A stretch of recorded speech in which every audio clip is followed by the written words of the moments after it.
समोर सर्वांना स्क्रीन दिसते. ॲक्च्युली मी फक्त पॉइंट सांगून तुम्हाला एक्सप्लेन करणार होते, पण मग तुमच्या तसं पटकन लक्षात येणार नाही. समोर जर डिस्प्लेला दिसलं तर पटकन लक्षात येईल, म्हणून डिटेल्समध्ये समोर दिलेलं आहे. बघा, आज आपण आपला जो पहिला पॉइंट आहे मॅनेजमेंट ऑडिटमधला पहिलं चॅप्टर, जे इंट्रोडक्शनचं चॅप्टर आहे, आणि त्या चॅप्टरमधला जो पहिला पॉइंट आहे मॅनेजमेंट ऑडिटची डेफिनेशन असेल, त्यानंतर इंट्रोडक्शन असेल, तर तो पहिला पॉइंट आपण आज पाहत आहोत मॅनेजमेंट ऑडिटचा. तर बघा, मॅनेजमेंट ऑडिट पाहण्यापूर्वी तुम्हाला मॅनेजरची काय कामं असतात किंवा मॅनेजमेंट कशाला म्हणायचं, ह्या ज्या कन्सेप्ट्स आहेत, ह्या अगोदर SY BComला बिझनेस मॅनेजमेंट हा सब्जेक्ट होता तुम्हाला. त्या बिझनेस मॅनेजमेंटमध्ये मॅनेजरची काय कामं असतात किंवा मॅनेजमेंट कशा पद्धतीने केलं जातं, मॅनेजमेंटच्या लेवल्स कोणत्या असतात, top level, middle level, lower level, ह्या तुम्ही सगळ्या अगोदर अभ्यासलेले आहेत. त्यानंतर TY BComला असताना तुम्ही ऑडिटिंगचा चॅप्टर शिकलेला आहेत आणि त्या ऑडिटिंगच्या चॅप्टरमध्ये तुम्हाला ऑडिट कशा पद्धतीने केलं जातं ते तुम्ही पाहिलेले अगोदरच. आता यामध्ये आपल्याला ह्या चॅप्टरमध्ये मॅनेजमेंट ऑडिट म्हणजे काय आणि ते कशासाठी करायचं असतं याबद्दल आपण डिटेल्स जे नॉलेज आहे ते या चॅप्टरमधून घेणार आहोत. अगोदर आपण मॅनेजमेंट ऑडिट म्हणजे काय आणि याची सुरुवात कधी झाली, कशासाठी हे करावं लागलं ते पाहणार आहोत. Management audit is a method of independent and systematic evaluation of the management activities at all level of management to ascertain the function, efficiency, and achievement of the management, that is policies, as compared to standards set up by the company. ज्या मॅनेजमेंटच्या activities असतात सर्व लेवल्सच्या, top level, middle level, lower level, तर त्या ज्या activities आहेत मॅनेजमेंटची, जी functions असतात, त्यांची इफिशियन्सी म्हणजे कार्यक्षमता, या सर्वांचा अभ्यास, त्यांच्या ज्या ॲक्टिव्हिटीज आहेत आणि ज्या पॉलिसीज त्यांच्यासाठी ठरवलेल्या असतात, त्या जे स्टँडर्ड सेट केलेले असतात, त्या पद्धतीने सर्व कार्य चालतात की नाही मॅनेजमेंटच्या, त्या ॲक्टिव्हिटीज त्या पद्धतीने चालतात की नाही, तर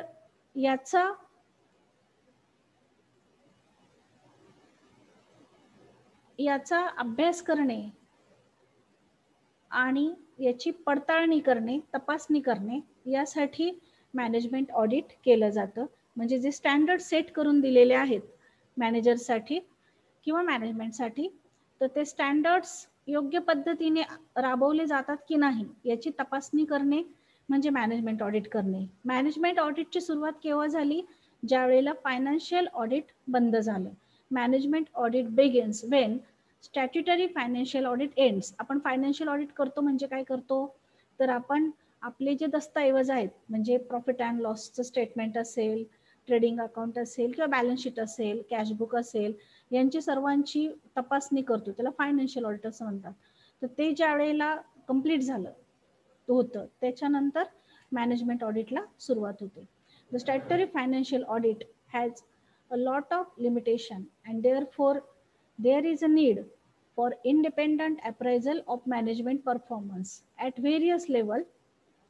जे फायनान्शियल ऑडिट केलं जातं, म्हणजे बॅलन्स शीट असेल, प्रॉफिट अँड लॉस अकाउंट असेल किंवा इतर जी आपली अकाउंटशी रिलेटेड डॉक्युमेंट्स असतात ज्याचं ऑडिट केलं जातं, तर त्यातून आपल्याला जी इन्फॉर्मेशन हवी असते ती पुरेशी अवेलेबल होत नाही, त्यामुळे या ऑडिटला सुरुवात झालेली आहे.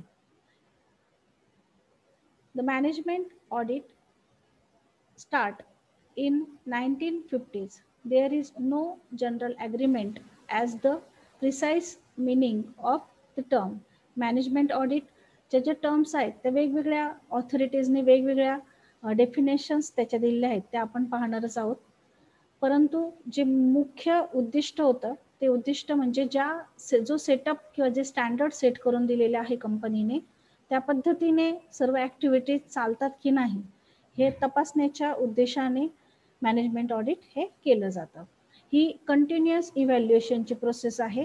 ज्या पद्धतीने इंटरनल ऑडिट किंवा इंटरनल चेक केलं जातं त्याच पद्धतीने ही एक कंटिन्युअस इव्हॅल्युएशनची प्रोसेस आहे. त्यानंतर मॅनेजमेंट ऑडिट म्हणजे कोणत्या पद्धती त्यामध्ये वापरल्या जातात, त्यानंतर तपासणीच्या पद्धती कशा असतात, प्रोग्राम्स कशा पद्धतीने सेट केला जातो, हा आपण पुढच्या पॉईंटमध्ये पाहणारच आहोत. परंतु जे मॅनेजमेंटमध्ये जे पर्सन्स इन्व्हॉल्व्ह असतात तर त्यांचं चेक कशा पद्धतीने केलं जातं ते आपण ऑब्जेक्टिव्हमध्ये पाहणार आहोत. आणि इसेन्शियल काय आहे मॅनेजमेंट ऑडिटचे तर ते आपण ऑब्जेक्टिव्हमध्ये पाहणार आहोत. Management audit is an overall and scientific appraisal of management when for achieving certain objectives and institution or organization is created to run it, a management system become essential depending upon the nature of the work and its volume and complexity. There are persons appointed at different levels to do so the management of institution or organization.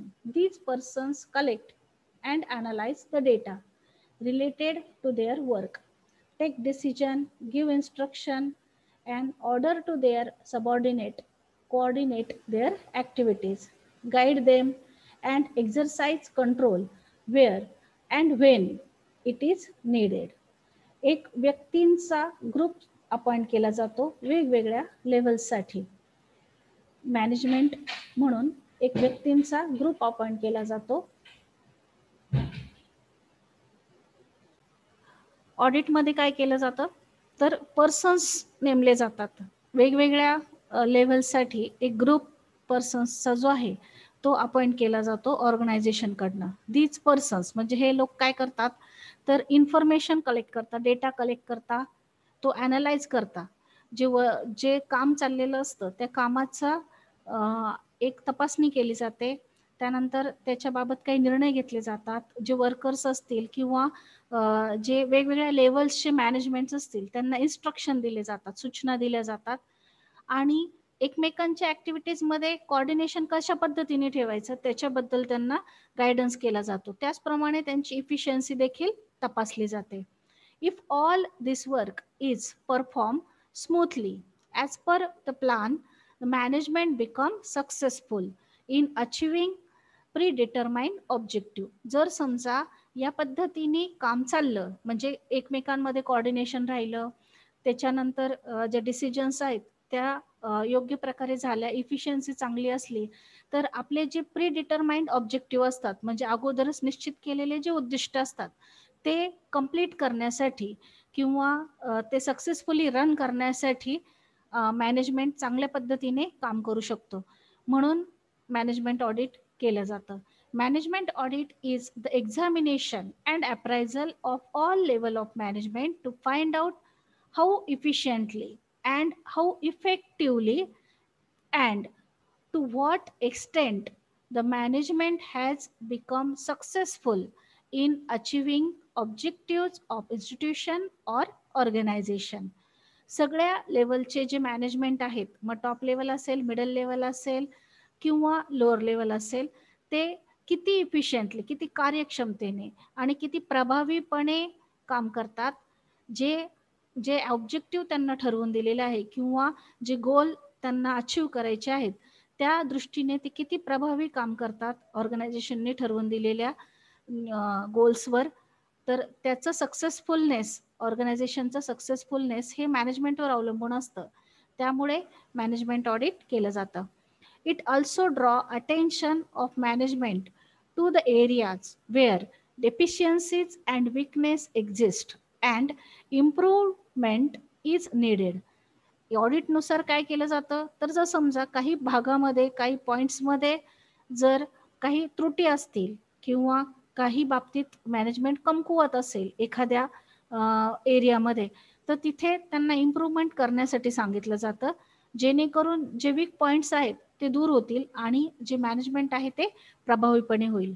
A person who is involved in the management of the organisation may not be able to do the appraisal of management in a completely objective and impartial manner, and so generally management audit is entrusted to an outsider professional person or persons.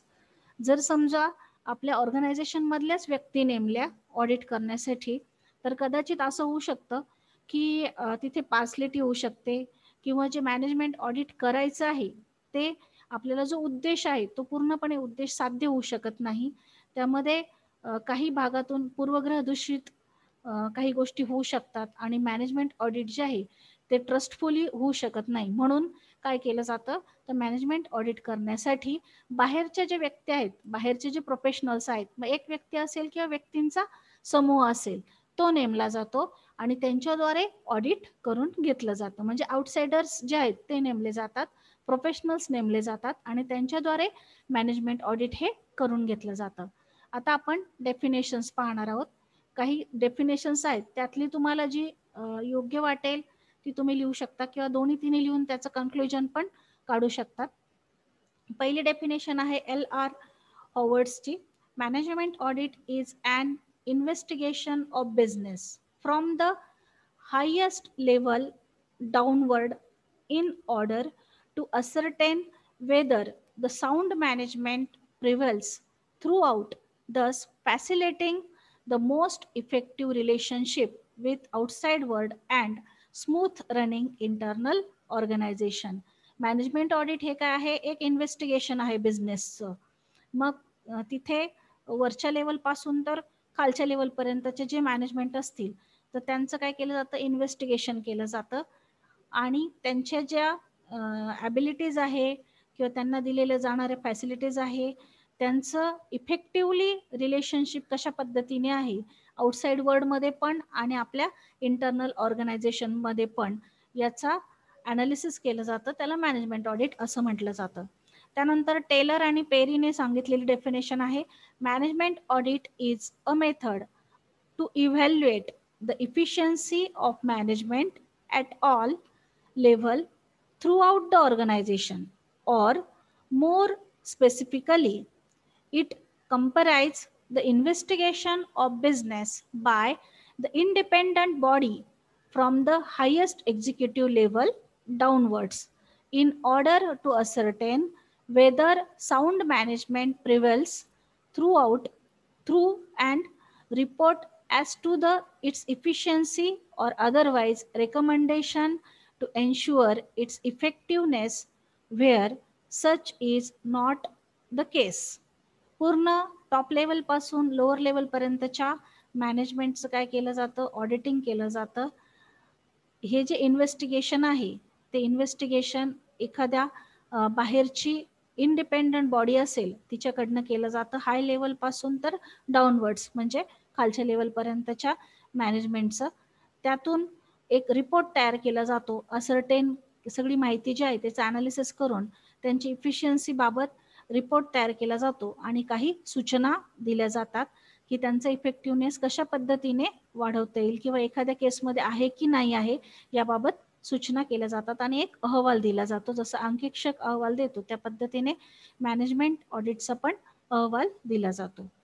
आणि last definition जी आहे ती आहे बर्टनची. Management audit means an impartial evaluation of management performance beyond that implicitly provided by historical results.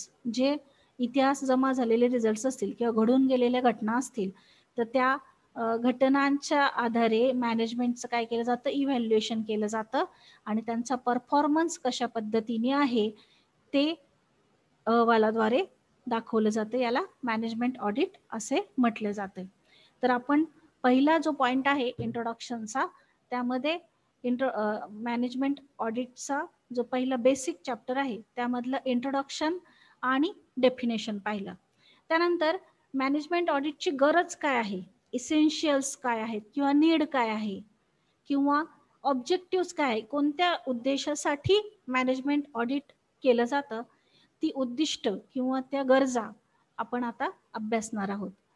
Management audit is the total audit of management, that is review how the policies of management have been implemented and its efficiency. पूर्ण मॅनेजमेंटचं जे आहे ते audit केलं जातं, ते कशा पद्धतीने policy राबवतात, त्यांच्या पॉलिसी कशा पद्धतीने इम्प्लिमेंट केल्या जातात, त्या किती इफेक्टिव्हली किंवा इफिशियंटली इम्प्लिमेंट केल्या जातात, ह्याचा सर्व ऑडिट जे आहे ते मॅनेजमेंट ऑडिटमध्ये केलं जातं. Therefore the scope is much greater than financial audit. त्यामुळे फायनान्शियल ऑडिटपेक्षा यामध्ये जास्त स्कोप आहे. As it examine all aspect of the management. सर्व आस्पेक्ट जे आहेत मॅनेजमेंटचे ते तपासले जातात. Management audit has some objective.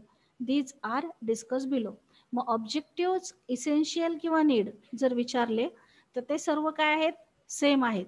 त्याच्यामध्ये काही बदल नाही. म्हणजे ऑब्जेक्टिव्ह विचारले तरी हेच एक्सप्लेन करायचे, नीड विचारले किंवा इसेन्शियल्स विचारले तरी हेच एक्सप्लेन करायचे. त्यात फर्स्ट वन आहे व्हेरीफाईंग द इफिशियन्सी. इफिशियन्सी म्हणजे काय, कार्यक्षमता. तर प्रत्येकाची कार्यक्षमता ही वेगवेगळी असते, परंतु ती कार्यक्षमता किती आहे हे तपासण्याचं काम केलं जातं. पहिला उद्देश जो आहे तो आहे व्हेरीफाईंग इफिशियन्सी, किंवा पहिली गरज काय आहे तर इफिशियन्सीची व्हेरिफिकेशन करणे ही पहिली गरज आहे. Management audit aim to assess the efficiency at all level of management and implementation of policies. सर्व मॅनेजमेंटच्या ज्या लेवल आहेत टॉपपासून तर बॉटमपर्यंत ह्या पॉलिसीज कशा पद्धतीने राबवतात, तर त्यांची कार्यक्षमता पॉलिसी राबवण्याच्या बाबतीतली ही काय केली जाते, तपासली जाते. त्यानंतर दुसरा उद्देश आहे किंवा दुसरी नीड आहे give suggestion for increase in efficiency. एकदा कार्यक्षमता तपासली की तपासल्यानंतर त्यामध्ये जे काही त्रुटी आढळतील तर त्या त्रुटी दूर करण्याच्या दृष्टीने तुमची इफिशियन्सी कशी वाढवता येईल तर त्याबद्दल काही सूचना दिल्या जातात. Give suggestion for increase in efficiency. Management audit highlight the inefficiencies and different areas of management and give his valuable suggestion and means to improve the efficiencies. Suggestions दिल्या जातात की कुठे कुठे इनइफिशियंटली वर्क झालेलं आहे आणि तिथे कुठल्या पद्धतीने सुधारणा केल्या पाहिजे त्याबद्दल सजेशन्स दिल्या जातात. त्यानंतर तिसरा ऑब्जेक्टिव्ह आहे assess the effectiveness of planning and policies, किंवा तिसरी गरज आहे assess the effectiveness and planning and policies. Management audit examine and evaluate the plan and policies and judge whether the planning and policies are properly implemented. सर्व planning आणि policies ज्या आहेत त्या तपासल्या जातात आणि त्या तपासल्यानंतर त्या इफेक्टिव्हली रन करता येण्यायोग्य आहेत की नाही हे पाहिलं जातं. त्यानंतर पुढचा ऑब्जेक्टिव्ह आहे helps to increase profitability. Profitability हा तर महत्त्वाचा उद्देश असतो, कारण की कुठलंही बिझनेस ऑर्गनायझेशन हे प्रॉफिट मिळवण्याच्या उद्देशानेच केलं जातं. मग प्रॉफिटेबिलिटी वाढवण्याच्या दृष्टिकोनातून काय झाली पाहिजे, मदत झाली पाहिजे. Management audit helps the management increase profitability by giving remedies to maximize organizations resources in efficient way. Management ऑडिटमध्ये जे ऑडिटर्स आहेत ते काय करतात तर मॅनेजर्सला सल्ला देतात की कशा पद्धतीने ज्या काही त्रुटी असतील त्या कमी करायच्या आणि योग्य उपाययोजना करून प्रॉफिट जास्तीत जास्त जे रिसोर्सेस आहेत ते कसे ऑप्टिमम यूज करायचे आणि इफिशियंट वे कसा असणार आहे सगळ्या रिसोर्सेसचा त्याबद्दल गाईडलाईन करतात आणि त्यातून प्रॉफिट इन्क्रीज होतो. त्यानंतर पुढचा उद्देश आहे हेल्प्स टू कोऑर्डिनेट ॲक्टिव्हिटीज. ज्या काही मॅनेजमेंटमध्ये एकमेकांमध्ये इंटर रिलेटिव्ह ॲक्टिव्हिटीज असतात त्यामध्ये कोऑर्डिनेशन कशा पद्धतीने केलं गेलं पाहिजे त्याबद्दल मदत करतात. Management audit dictate the inter relationship among the activities, evaluate the authority and responsibility and give valuable suggestion for improvement of coordination among the activities and employees. जे ऑडिटर्स आहेत ते काय करतात तर मॅनेजर्सला सल्ला देतात की कशा पद्धतीने एकमेकांमध्ये कोऑर्डिनेशन ठेवायचं. ते इंटर रिलेशनशिप पाहतात सर्व कामगारांमधली म्हणजे एम्प्लॉईजमधली आणि मॅनेजमेंटमधली. त्यानंतर टॉप लेवल आणि बॉटम लेवल मिडल लेवल मॅनेजमेंटमधलं जे रिलेशनशिप आहे ते बघतात आणि त्या रिलेशनशिपचं इम्प्रूव्हमेंट कशा पद्धतीने करायचं त्याबद्दल काही व्हॅल्युएबल सजेशन्स देतात आणि सगळ्या डिपार्टमेंटच्या ॲक्टिव्हिटीजमध्ये कोऑर्डिनेशन कशा पद्धतीने ठेवायचं त्याबद्दल मदत करतात.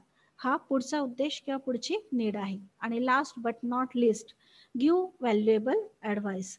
मुळातच ऑडिटिंग कशासाठी करून घ्यायचं असतं, तर आपल्याला योग्य सल्ला मिळावा म्हणून करायचं असतं.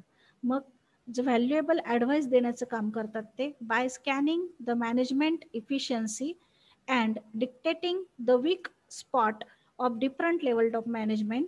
The management auditor give valuable advice to the top management regarding different policies and future course of action. सर्व ऑडिटिंग झाल्यानंतर, सर्व तपासणी झाल्यानंतर, इफिशियन्सी तपासल्यानंतर जे काही वीक पॉइंट्स आहेत ते स्पॉट केले जातात, म्हणजे दाखवले जातात, त्यावर लक्ष वेधलं जातं डिफरंट लेवल्स ऑफ मॅनेजमेंटचे. आणि टॉप लेवल मॅनेजमेंट जे आहे त्यांना सल्ला दिला जातो की कशा पद्धतीने हे जे वीक पॉइंट आहेत ते दूर करायचे आणि त्यासाठी वेगवेगळ्या पॉलिसीज कशा राबवायच्या, त्याचप्रमाणे फ्युचरमध्ये आपली ॲक्शन प्लॅन काय असला पाहिजे त्याबद्दल सल्ला दिला जातो.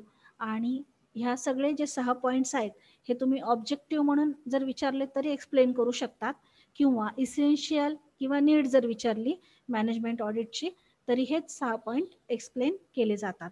आपण पुन्हा एकदा फर्स्टपासून ओव्हरलुक करूया सर्व पॉईंट्स. बघा, फर्स्ट पॉइंट आहे verifying the efficiency. Second point give suggestion for increase in efficiency.